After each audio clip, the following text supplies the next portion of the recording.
Gray Crawford hindi inasahan na mangyayari ito habang nasa ospital si Cherry White.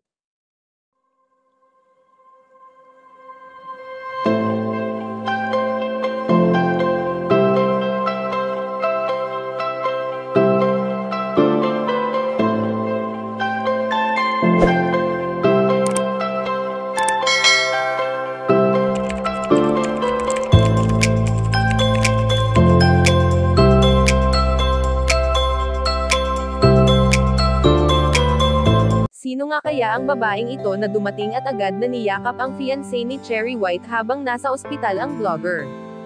Kamakailan nga lang nang ibinahagi ni Cherry White na dumaan sa napakatinding pagsubok ang relasyon nila ng kanyang live-in partner na si Gray Crawford. Matatandaan na hindi tumatagal ang vlogger sa isang relasyon, kaya naman ang tanong ng karamihan kung sa hiwalayan na nga ba patungo ang relasyon nila ganon sila ay mag-fiancé na.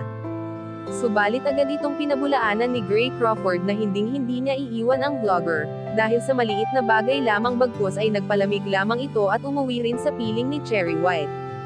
Bagamat hindi inaasahan ang pagkawala ng kanilang magiging anak, ngunit ito ay tinanggap na lamang nila ng buong puso dahil alam naman nila sa kanilang sarili na hindi pa ito para sa kanila.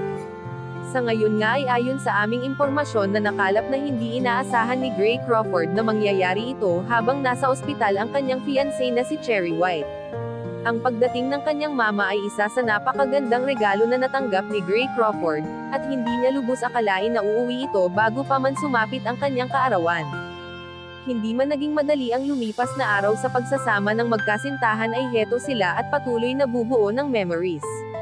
Kayo mga kachika, anong masasabi nyo dito? Please leave the comment and don't forget to subscribe.